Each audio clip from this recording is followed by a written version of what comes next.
Donald Trump says he will sit down for an interview on Monday with tech billionaire Elon Musk. Musk, one of the richest men in the world, has enthusiastically endorsed Trump and even created a political action committee to support him, one now being investigated in some states. All right, John, I want to turn to you first. We know how influential Elon Musk is. He is now regularly spreading false information about the election, about VP Harris.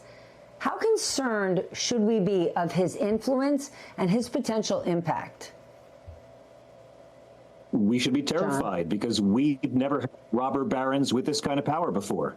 I mean, oligarchs are going to oligarch, but Elon Musk does not want a White House that collects taxes from billionaire tax cheats. He doesn't want a White House that respects women. Elon is a millionaire at birth, apartheid Nepo baby, and right-wing activist who is like a Bond villain whose secret plan is he wants to be Joe Rogan when he grows up. And he's more than willing to send out all these lies, all this disinformation, just to get more dude bro points with a certain sliver of the population. I don't really see how this man's craven need to be popular and liked, much like Trump's, can end well for any of us. But it's kind of terrifying to think that in this day and age, we can have these kind of Bond villains who are able to lie. And it used to be rich people pay Fox people to make middle-class people blame poor people. Elon has just taken the media out of the way, and he has no middleman. He's directly feeding disinformation to the masses.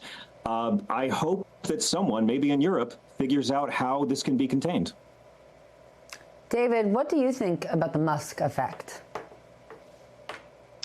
You know, I'm honestly not as worried about it. I think that the campaign that is most online is the campaign that's going to lose, especially if the most online campaign is online right, because the online right, which J.D. Vance is a product of, is, to use that word, extremely weird.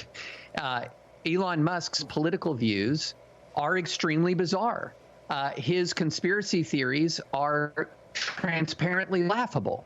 And so I think the more that Trump goes into that world, the more he's going to leave behind the world of people who touch grass, who live in a real world. And it's very interesting. In 2020, in the Democratic primary, a lot of candidates were quite online. And there was this study done by Nate Cohn in the New York Times, and he showed that only about 1/3 of Democrats were really online. They were only about 1/3 were really getting their news and information from social media. And they tended to be more progressive, whiter than the 2/3 who were more diverse and a little bit more moderate. And guess what? That 2/3 made their feelings felt in the Democratic primary in 2020. Joe Biden wins. He wins the election. Now it's the Republicans who are very, very online, and Republican online world is strange. And the more that is projected as what it means to be a Republican, the more off-putting that is to your swing voter suburbanites who, quite frankly, don't follow any of this nonsense on Twitter. And so I think the more the Republicans double down on that online world, the worse off they're going to be. Mary, what do you think? Do you think Elon Musk's conspiracy theories are, to David's point, transparently laughable? Because he's got a lot of people who think he's pretty super fantastic. Yeah, I guess I'm kind of in between, because I see what David's saying. Like, my first thought when I heard, oh, Donald Trump and Elon Musk are doing an interview was, don't we all remember how this ended last time when Ron DeSantis launched his campaign with Elon Musk and it was a complete fiasco? So I think that that's what David's saying here is real. That's totally, totally real. That said, he does have his hands on the control of a major mechanism of communication. And we can see, if we just look at what happened in the UK this week, how big of a deal it is when misinformation spreads. And so I guess I'm a little bit in between here. I think that, you know, another major question I had when I learned about this interview was like, who is this for? Because as I said before, you know, this is no longer a base play election. We're going for the people in the middle.